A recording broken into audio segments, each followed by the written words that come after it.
그동안 박근혜 전 대통령의 재판은 뇌물죄 관련된 재판이었는데 오늘부터 블랙리스트 재판이 시작됐다고 합니다. 네, 현장 취재기자 연결해 자세한 소식 알아보겠습니다. 이윤상 기자. 네, 서울중앙지법입니다. 네, 박 전 대통령의 문학의 블랙리스트와 관련된 첫 재판이 오늘 시작됐죠. 네, 오늘부터 이른바 문학의 블랙리스트와 관련한 법정 공방이 시작됐습니다. 정부의 비판적인 예술인들의 목록을 작성해 정부 지원 대상에서 배제하는 과정에 박근혜 전 대통령이 관여했는지가 쟁점인데요. 현재 김종덕 전 문체부 장관의 진술 조서 등에 대한 증거 조사가 진행 중입니다. 박 전 대통령 측은 문학의 블랙리스트 작성과 실행을 지시한 사실이 없다는 입장입니다. 자, 그런가 하면 어제 법정에서 소란을 피운 방청객이 구금됐다고요? 네, 어제 박근혜 전 대통령 재판 도중 검찰을 향해 폭언을 하며 소란을 피운 방청객에게 5일간 감치 결정이 내려졌습니다. 감치는 재판 진행을 방해한 사람을 구치소에 강제로 가둬두는 조치입니다. 방청객 광모 씨는 재판이 끝나고 퇴정하는 검사들에게 너희도 반드시 처벌을 받을 것이다. 너희 전부 총살감이라고 막말을 퍼부었습니다. 법원은 국민적 관심이 많은 사건이어서 법정 질서를 지켜달라고 각별히 당부했는데도 검사에게 폭언을 하며 재판의 위신을 떨어뜨렸다고 감치 결정 이유를 밝혔습니다. 지금까지 서울중앙지법에서 전해드렸습니다. 네, 함께 이야기 나눠주실 네 분 모셨습니다. 김태현 변호사, 심정숙 채널A 경제부 차장, 최영일 시사평론가, 조종섭 전 시사저널 편집국장 모셨습니다. 네 분. 네, 안녕하세요. 네, 오늘은 국정농단 사건 먼저 얘기해 보겠습니다. 오늘도 박근혜 전 대통령이 이 재판에 출석했는데요. 네, 어제부터 박근혜 전 대통령의 옷이 바뀌었어요. 아무래도 날씨가 쌀쌀해지다 보니 바뀐 것 같은데 이렇게 보면 일반인들 입장에서는 이 구치소에 있는 사람들도 옷을 여러 벌 이렇게 놓고 입을 수 있나 이런 생각이 들 것 같아요, 김태현 변호사. 한 벌로, 한 벌. 그런데 계속 이렇게 바뀌는 건가요? 교체를 하는 거죠. 그러니까 뭐 구치소에 옷장이 쫙 있어가지고 뭐 오늘은 이거 입고 네. 저거 입고 이렇게 하는 게 아니라 네. 한 벌만 두고 한 벌만 입는데 이게 덥거나 만약 그렇게 되면 변호사나 이제 가족 면회를 할 때 하나씩 교체를 할 수 있는 거죠. 네. 그러니까 교체는 할 수 있으나 보관할 수 있으니까 한 벌, 셔츠는 두 벌까지 가능한다고요. 갈아입어야 되니까. 근데 그러니까 박근혜 전 대통령이 옷을 갈아입은 거로 봐서 누가 이제 옷을 바꿔준 거겠죠. 좀 날씨도 덥고 하니까요. 네, 지금 표정으로 봤을 때는 어제도 재판이 늦게까지 진행이 돼서 그런지 굉장히 피곤한 모습으로 출석하는 모습이 보이고 있습니다.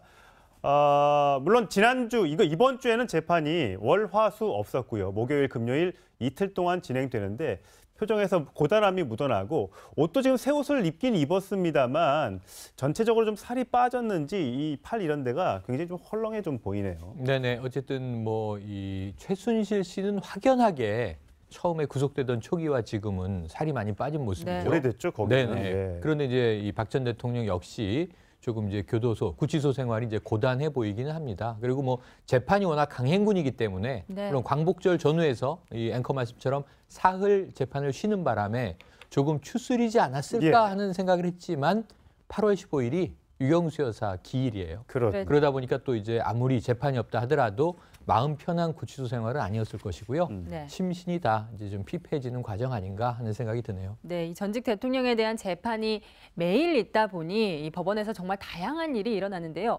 어제 박근혜 전 대통령의 재판 중에 정말 특이한 일이 있었습니다. 네, 검사를 향해서 총살하겠다. 심정수 차장. 어제 네. 재판 중에 이런 얘기를 누가 했나요? 재판 중은 아니고요. 네. 그 변론이 다 끝난 다음에 한 저녁 7시쯤에 네. 검사들하고 그 관계자들이 그 그러니까 그 피고인들 박근혜 그 최순실 두 피고인이 퇴정을 하는 그 순간에 네. 갑자기 그 54살 A 씨라는 남성이 일어나가지고 검사들 향해서 너희들 다 총살감이다. 네. 굉장히 그냥 뭐 제 이 발언만 보더라도 위협적인 발언인데요. 그 법정 안에서 그 얘기를 했습니다. 그런데 보통은 이제 통상의 재판 같은 경우에는 판사들이 변론이 끝나면 먼저 나가잖아요. 예. 근데 이 박근혜 전 대통령 재판 같은 경우에는 워낙 그 방청객들 소란이 자주 있다 보니까 네. 법정 질서를 유지하는 차원에서 판사들이 끝까지 남아 있는다고 합니다. 네. 그래서 그 장면을 마침 보고 있던 김세현 부장판사가 지켜보고 지금 뭐라고 하셨냐 하면서 그 방청객을 불러 세웠고요. 그 자리에서 한 20분쯤 후에 감치 재판을 다시 열었습니다. 네. 감치 재판을 해서 정식으로 그분에 대해서 그 5일 닷새 동안 그 법정 소란을 한 혐의로 5일 동안 감치한다 이렇게 결정이 내려졌습니다. 재판을 따로 안 하고 김태현 변호사 예. 바로 문제가 생겼을 때는 재판을 바로 열어서 감치 명령을 내릴 수가 있는 건가요? 그거 왜냐면요. 법정에서 있던 모든 이제 질서 유지의 권한을 재판장이 가지고 있거든요. 예. 네. 그러니까 이걸 만약에 뭐 감치 처분이라서 뭐 다시 뭐 수사를 하거나 이러는다면 그걸 언제 하겠어요? 그때 즉석에서 하는 게 맞겠죠. 상식적으로도. 그렇기 때문에 법정에서 가지고 있는 재판장의 질서 유지권의 일환으로 이제 감치 명령을 내릴 권한을 그 재판장에게 주는 것이기 때문에 네. 지난번에 한번 과태료 뭐 예. 하는 분도 하나 있었잖아요. 그 과태료도 마찬가지고 100만 원 이하의 과태료 20일 이내 감치입니다. 그 중에서 선택해서 재판장이 명령을 할 수 있는 거죠. 바로 그 자리에서요. 예. 그렇기 때문에 이제 감치 명령을 지금 받게 된 겁니다. 네. 그러니까 변명은 이런 거예요. 그러니까 이제 재판이 막 끝나서 네. 재판이 끝난 줄 알고 소리를 쳤는데 아. 재판장이 퇴정을 하지 않고 그 자리에 있었다. 네. 그러니까 본인은 좀 다소 억울하다. 이제 이런 변명일 수는 있으나 네. 이게 수사가 뭐가 필요합니까? 재판장이 결정하는 건데 바로 현장에서 보고 들었잖아요. 네. 그러니까 이것은 현행범의 개념이기 때문에 뭐 별도의 이제 절차 없이 바로 이제 감치를 명령하는 네. 이제 재판을 거기서 열게 된 건데 지금 이번에 감치는 처음 등장을 했죠. 법정 소란은 계속 이어지고 있습니다. 그러니까 조금 더 자세하게 말씀드리면 제가 얘기한 거 오해가 있을까 봐 자세하게 말씀드리면 그 재판장이 감치 명령을 내리긴 내리는데 네. 별도의 재판을 하긴 합니다. 그러니까 아까 제가 말씀드린 거는 자 그러면은 뭐 한 일주일 있다 합시다 그래가지고 검사가 다시 기소하고 뭐 이런다는 게 아니라 네. 그 재판장이 하되 별도의 자 그러면 이제 이 재판은 오늘 원래 하던 형사 재판 끝났고 네. 그럼 지금부터 감치 재판 한번 해볼까? 자 시작하고 이제 그 자리에서 결정을 내린다는 거죠. 예. 그런 네. 의미예요. 그래서 이분이 어떻게 보면은 왜 이런 말을 했나 그런 맥락을 본인이 직접 설명을 했다고 해요. 그러니까 그 전에 이제 공판 과정에서 공판 검사가 이제 이상화 전 외환은행 본부장이 나왔지 않습니까? 증인으로 거기에 대해서 이제 추궁을 하는 과정에서 최순실 씨와는 여러 가지 편히 봐주고 그런 게 결국 인사청탁하려고 했던 거 아니냐, 네. 뭐 이렇게 이제 좀 매섭게 추궁을 한 거예요. 예. 그러니까 50대 이 남자가 그런 걸 보고 아니 어떤 그런 이제 사람의 마음속 욕망 같은 건 누구나 다 있는 건데 네. 그걸 뭐 이렇게 매섭게 추궁하냐, 그걸로 처벌할 수는 없는 건 아니냐, 그 얘기를 자기는 하고 싶었다. 그래서 이제 그 어떤 추궁하는 장면을 보면서 좀 감정이 격앙돼서 검사들 향해서 이제 너희들 다 총살감이야, 뭐 이제 이렇게 한 건데 재판부 입장에서 보기에는 그 동안에 뭐 퇴정 명령도 하고 과태료 처분도 몇 번 하면서도 어쨌든 이제 중요한 재판이다 보니까 재판의 질서 유지를 위해서 굉장히 신경을 많이 쓰고 경고를 많이 보냈는데도 이렇게 또 거의 뭐 험한 막말을 하니까 네. 이것은 그냥 둬서는 안 되겠다 해가지고 이른바 이제 감치 조치를 처음으로 하게 된 거고 20일까지 할 수가 있습니다. 최장. 네. 네. 근데 봤을 때 이제 이 사람의 여러 가지 정도, 말의 정도나 뭐 상황 같은 걸 봤을 때 한 5일 정도가 네. 적당하다라고 해서 5일 감치 명령을 딱 내리니까 이 사람이 그때서야 좀 이제 당황한 거예요. 그래서 네. 아 재판장님 좀 말 좀 드리고 싶은데 그러니까 재판장이 다 끝났습니다. 할 얘기 있으면 법원에 서류로 내세요. 이렇게 네. 딱 정리가 깔끔하게 그냥 해버린 거죠. 그러니까 이 사람의 말의 논리는 맞죠. 뭐냐면 사람 마음속에 욕망도 있고 악심도 얘기했어요. 악심이 있을 수 있는데 누구를 해코지하고 싶다. 실행하면 범죄가 되는데 마음을 품었다고 범죄는 아니잖아요. 그러니까 왜 이상화 본부장에게 자 당신 이런 일을 한 것이 인사 승진을 바라고 한 것 아니냐라는 취지의 질문은 마음속에 있는 걸 끄집어내서 처벌하겠다는 거니 예. 네. 검찰이 이게 인간의 도리를 넘어서는 것 아니냐는 추궁이에요. 그런데 문제는 뭐냐면 우리가 다 알지만 이상화 본부장은 그 이후에 혜택을 입습니다. 본부장으로서 인사 임원이 혜택을 되죠? 입어요. 예. 그렇기 때문에 그 사실을 놓고 질문을 한 건데 그 대목만 이제 이분은 끊어서 본 거고요. 속으로 검찰이 총살감이야. 그럼 죄가 안 되죠. 네. 입 밖으로 소리쳤으니까 이건 이제 협박에 해당하는 이 벌이 된다는 걸 본인도 좀 반면교사로 5일 동안 감치돼 있는 동안 좀 숙고를 하셨으면 좋겠어요. 자, 김태현 변호사. 감치는 과태료 처분과 마찬가지로 전과 이런 게 남습니까? 안 남습니까? 과태료랑 감치는 안 남아요. 그럼 이제 그 뭐 형벌에 쫙 전과남 형벌 벌금부터 밑에 구류까지 이렇게 있거든요. 예. 제가 알기로 감치나 과태료 처분은 전과에 남지는 않아요. 그냥 단순히 그냥 그렇죠. 며칠 살고 나오는 예. 것뿐이다. 예. 그러면 이 사람을 나중에 이번에는 법정 소란으로 감치를 했는데 예. 어쨌든 총살이라는 굉장히 심한 말을 한 거잖아요. 예. 이게 뭐 협박이나 이런 다른 혐의로 다시 형사처벌을 할 수는 있나요? 아니 뭐 굳이 하자면 협박이나 뭐 기소를 할 수는 있긴 네. 한데 근데 협박이란 게 이제 내가 뭐 상대방에게 무슨 예를 들어서 천성을 차장한테 너 이렇게 하면 이런 얘기 했을 때 네. 큰일 났네요. 공포심을 느껴야 되거든요.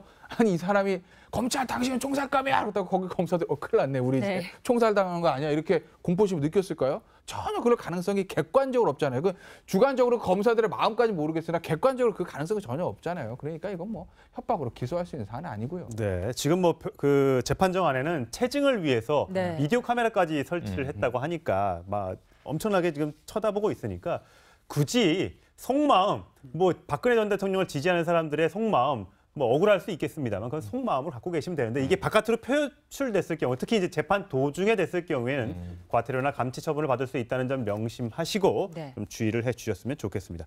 어제 이제 이상화 본부장이 나와서 여러 가지 얘기를 했는데 뭐 전혀 내가 뭔가를 노리고 한 것도 아니고 네. 단순히 저 정유라 씨한테 땅을 대출해줄 때라든지 네. 뭐 서류 이런 거 갖고 오라고 할 때 특혜는 전혀 없었다라고 이제 얘기를 했다는 네, 겁니다. 그러니까 뭐 친분으로 해외에 나가 있으니까 교민의 편의를 봐준 것이다. 네, 교민의 라는 편의. 취지예요. 네. 그런데 문제는 이미 정황 증거 자체가 본인이야 당연히 죄를 부인할 수밖에 없죠. 전 당연히 부인할 거라고 생각을 합니다. 인정하지 않겠죠. 그런데 정황 증거들이 너무 수상한 게 많아요. 우선 대표적으로는 안종범 전 수석의 수첩이 참 많은 걸 이야기하고 있는데 예. 그중에 가장 나중에 추가된 게 그 이상화 당시 프랑크푸르트 본부장의 네. 이 전화번호까지 기록이 돼 있는 거 아닙니까? 예. 이름까지. 예. 이것을 이 박 전 대통령이 안수석한테 주면서 자 도움을 줘라라고 했다는 거잖아요. 네. 이 정황이 사실이라면 어느 교민을 대통령이 청와대에서 연락을 해서 그것도 이 경제수석이 직접 연락을 취해가지고 이런 뭐 돈을 대출해 주라든가 말라든가. 근데 그 전화를 했던 며칠 후에 삼성으로부터 10여여 원이 입금이 꽂히거든요. 되는 거죠? 예. 입금이 되거든요. 그럼 이것은 뭔가 좀 이 불법적인 상황에 대해서 청와대가 뒤를 봐준 것이 명확한 것 아니냐라는 느낌적 느낌은 확실하게 드는 대목 아니겠습니까? 그 네. 외에도 여러 가지가 있는데요. 정유라 씨 대출 얘기 처음에 이 언론 카메라 잡혔을 때 하잖아요. 아버지의 강원도 땅을 이 담보로 해서 대출을 받은 것이다. 근데 이게 초저리 대출이에요. 네. 일반 교민이 받을 수 없는 대출입니다. 0%대 네, 이율이에요? 맞습니다. 그러니까 1%가 안 되는 거예요. 예, 0.98%. 의미 없는 이 이자죠, 사실은. 그럼 이런 거의 뭐 한국에 있는 땅을 담보로 초저리 대출을 어느 교민이 받냐 이거죠. 네. 그래서 이 최순실 씨와 이상화 본부장이 얼마나 가까운 사이였는지 예전에 청문회에서 노승일 전 부장이 증언한 적이 있는데요. 당시 얘기 들어보시겠습니다. 제가 오늘 그 KEB 한화 독일 지점장을 했던 이상화 지점장을 특검에 수사 의뢰를 했습니다. 네네. 이 이상화 지점장 아시죠? 예, 압니다. 주로 어떤 일로 연락을 했습니까? 주로 은행 업무 볼 때 연락을 하고요. 그 다음에 부동산 물건지도 그분에게 몇 건 추천받았습니다. 근데 이분은 그러니까 최순실 씨와 직접 그 서로 연락을 하던 사이였나요? 예, 직통으로 연락이 됐습니다. 네, 아직까지 뭐 재판이 진행 중이기 때문에 어떤 게 확실하다 이렇게 말씀은 드릴 수 없겠습니다만 아까 최영일 평론가 얘기했던 것처럼 미심적인 부분이 많다는 점에서 앞으로 재판 결과가 주목이 됩니다.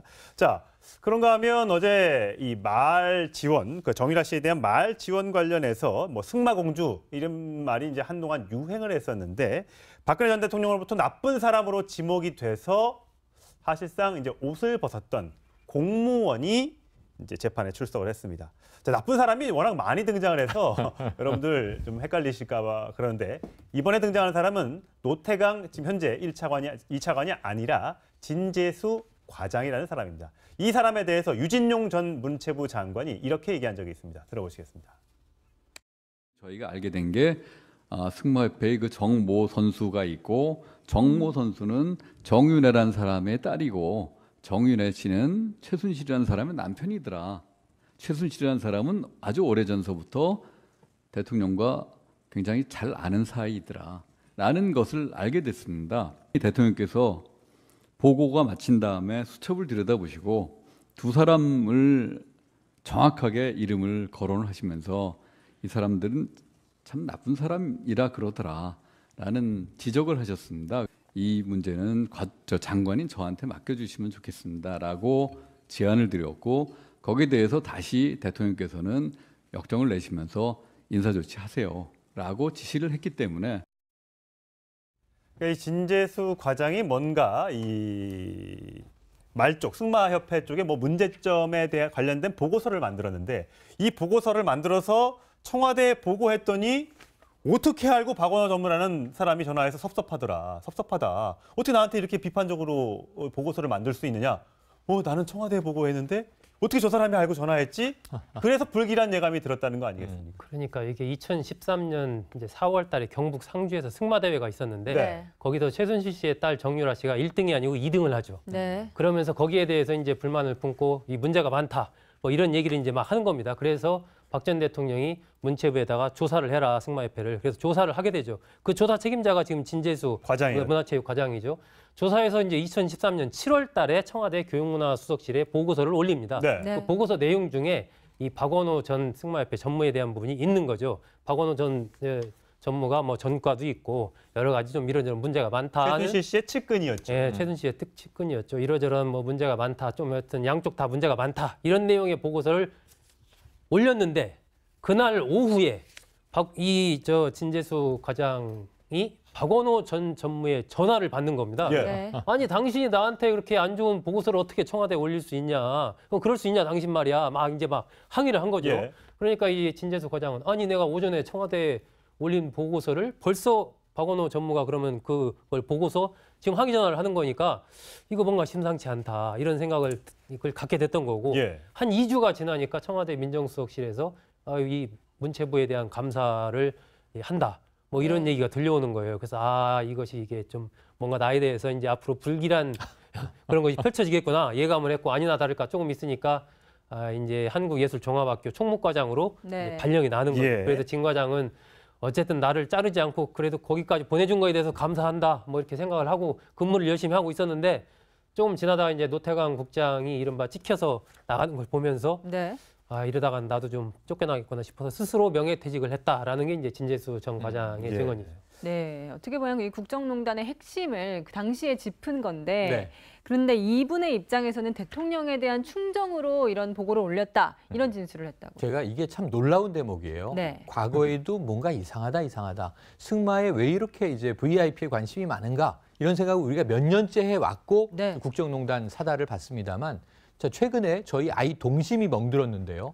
프로야구가 이 심판에게 뇌물을 주고 조작 경기를 했대. 네. 또 프로축구가 선수들이 뭐 스포츠 토토에서 돈 벌려고 조작 경기를 했대. 대통령이 뭐라 하나요? 나쁜 사람이라 하더라 이럽니까? 예. 처음 듣는 얘기거든요. 예. 네. 그러니까 물론 승마 육성 중요하죠. 모든 스포츠 육성 중요합니다. 네. 특히 이제 비인기 종목의 육성은 더 중요한데 봅슬레이에 대해서 대통령이 이렇게 관심 가졌던 적이 있나요? 예. 그래서 처음 듣는 얘기예요. 그런데 상주에서 열렸던 승마 대회에서 누구의 딸이 1등이 아니라 2등을 하니까 조작 경기 아니야? 심판이 잘못된 것 같아. 감사해봐. 감사의 결과는 파벌 싸움이 승마계에 있는 것 같은데 네. 최순실 씨 측도 좀 문제는 있어 보입니다. 이거 아닙니까? 네. 근데 여기에 나쁜 사람이라고 하더라. 그럼 누가 하더라 했겠어요? 박원호 아니면은 최순실일 거 아니에요. 느낌이 딱. 근데 이 사람들을 좌천시키더니 나중에 이 사람들 아직도 있어요? 여기 옷을 벗게 되는 일이에요.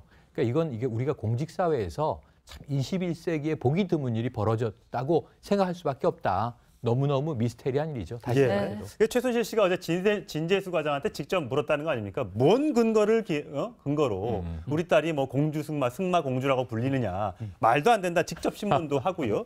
그 이제 이경재 변호사 최순실 측의 변호인 이경재 변호사가 이 진 전 과장의 말을 반박하는 과정에서 아니 통화했다면서요. 통화했는데 그 번호 기억하세요? 아니 번호 기억 못 하겠죠. 네, 못하죠. 근데 국내에서 전화했습니까? 국외에서 전화했습니까? 해외에서 전화했습니까? 라고 이제 이경재 변호사가 물었다니 답을 이제 잘 못했나 보죠? 기억이 잘 안 납니다. 그랬더니 당시 박 전무는 독일에 있었는데 당신 거짓말해서 뭔 말로 통화를 했다고 얘기를 하느냐?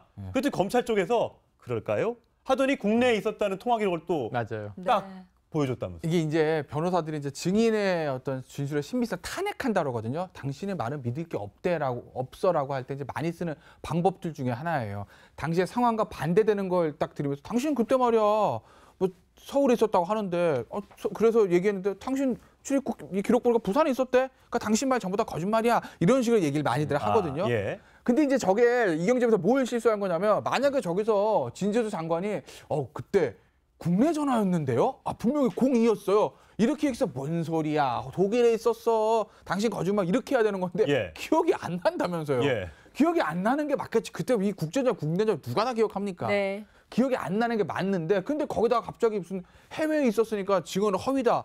이게 이제 본인이 생각했던 어떤 방식인 것 같은데 그 본인이 예상했던 거랑 진재수가 다르게 얘기한 거 아니에요. 그럼 그 트릭을 안 써야 되는 거거든요. 예. 근데 괜히 썼다가 이제 오히려 검찰의 역공에 말려들고 만 거죠. 그러니까 아니, 안 이게 하는 건 못한 역공에 말려든 거예요. 게 아니고 거짓 변론을 한 거예요. 네. 명확하게. 왜냐하면 국제 전화였습니까? 국내 전화였습니까? 기억은 안 나는데 특별히 국제 전화는 우리가 공공이 막 숫자가 많이 붙잖아요. 그 국제 전화였다는 아니었던 것 같다. 그렇다면 당신 말은 허위 지금 진술이다. 왜냐하면 그때 박원호 전무는 독일에 있었기 때문에 국제 전화였어야 맞다. 그러니까 허위다라고 탄핵을 했어요. 예. 근데 이 탄핵이 허위가 돼버린 게 특검이 찾아보고 아닌데요. 7월에 전화를 했는데 그 시기 3개월은 박원호 전무는 국내에 들어와 있을 때입니다. 따라서 만약에 진 과장에게 전화를 했다면 국내 전화여야 맞습니다. 그러니까 이게 거짓 변론을, 그러니까 거짓말로 트릭을 써서 유도신문은 우리가 많이 보지만 이런 경우는 드문데 네. 저는 이경재 변호사 그 다음 말이 좀 안타깝습니다. 변호사의 변론 방법은 다양하다. 이렇게 얘기를 했다는 거예요. 그 거짓말도 포함되나요? 김태현 변호사님 그런 변론 하십니까? 그렇게도 해요. 이렇게 넘겨짚어서 뭔가의 허점을 끌어내거나 실수를 유발할 수 있는 그것도 변론 기법 중에 하나입니까? 아니 뭐 그렇기는 하죠. 아, 그러니까 그래요? 별로 근데 거짓말을 한다는 게 아니라 이게 이제 글쎄 그 뭐라고 그래야 되나요? 그러니까 뭔가 이제 그 함정이라고 좀 그렇고 뭔가 이제 그 반대대 우리 입장과 반대되는 증인이 나왔을 때 그 사람의 말의 신빙성을 깎아내리기 위해 가지고 여러 가지 어떤 테크닉들이 있긴 있는데 그렇다고 해서 이렇게 거짓말로 해가지고 딱 걸렸네. 네. 사실 내가 거짓말이었어. 당신도 거짓말이지. 뭐 이렇게까지 하는 경우 저는 이렇게 보진 못했어요. 근데 이제 이경재 변호사 같은 경우는 본인이 이제 판단을 제가 봤을 때는 거짓말의 변론의 기술입니다는 그냥 그때 지어낸 말인 것 같고 임기응변인 것 같고 본인이 원래 생각했던 것들이 있고 본인이 준비한 게 있는데 본인이 사실관계 잘못 파악한 거잖아요. 네. 본인이 잘못 파악한 네, 거겠죠. 그러면 거기서 그냥 끊어줘. 아, 이건 내가 잘못 파악했다고 네. 끊어주고, 예. 예를 들면 이 신문 내용은 조서에서 빼주십시오. 이렇게 하고 정리를 하면 되는데, 그걸 안 하고 거짓말도 이게 변론입니다. 뭐 이런 식으로 얘기를 하게 되면 오히려 네. 그게 이제 본인이 변호하고 있는 최순실 씨한테 더 화살이 가는 거죠. 가뜩이나 지금 뭐 거짓말한다 안다는 얘기들이 있으니까요. 그러니까 그럴 근데- 때는 그냥 조서에서 빼주십시오. 제가 잘못 알았습니다라고 그냥 끊고 나가면 되는 건데요. 그 가장 중요한 인물인 박원호 전무가 사실은 저 자리에 나오면 되는 거예요. 네. 나와서 직접 얘기를 하면 되는데 왜 못 나오냐 하면 최순실 씨 쪽이나 박근혜 전 대통령 쪽에서 다 나오라고 하는데 지금 후두한 말기랍니다. 네. 그래서 2주 전에 그 박원호 전무가 음성 사용 그만해라 중단이라는 결정을 받았기 때문에 네. 검찰에서 그분이 그런 결정을 그러니까 의학적으로 판단이 내려졌기 때문에 더 이상 말을 할 수 없다. 그래서 법정에 나오는 것을 좀 반대하고 있다고 합니다. 그래서 네. 어쨌든 박원호 전무가 검찰에서 했던 진술들이 지금 재판에서는 그대로 인용될 수밖에 없는 그런 상황입니다. 예. 네, 지난번에 그 이재용 이 삼성부회장 재판에서도 이 박원호 전무가 굉장히 중요한 이 부분이었는데 이렇게 아파서 못 나오게 되면은 뭐 서면이라든지 이런 걸로 대체할 방법은 없나요? 증인 진술서란 게 있어요. 그러니까 완전히 진술하지 않으면 현행 형사소송법 보면 그 이제 박원호 전무의 진술 자체가 그걸 이제 검찰 조서를 부인하는 거잖아요. 네. 나 그걸 못 쓰겠다고. 예. 근데 그 이제 증거를 쓰려면은 나와가지고 박원호 전무가 최소 그 검찰 조서 내가 진술한 거 맞다라고 얘기하고 네. 그 동일한 내용을 좀 진술을 해줘야 되는데 지금 그게 안 되는 상황이잖아요. 그 이런 경우 대비해서 뭐 서면 증언이라든지 증인 진술서 같은 거 있어요. 양식들이 있습니다. 그걸 가지고 아마 그런 걸로 법정 진술을 대체하는 그런 방법들을 아마 재판부가 채택을 할 가능성이 높죠. 예. 국정농단 재판이 오래되고 또 관련된 증인들이 많이들 지금 와병 중에 몸이 아픈 것 같습니다.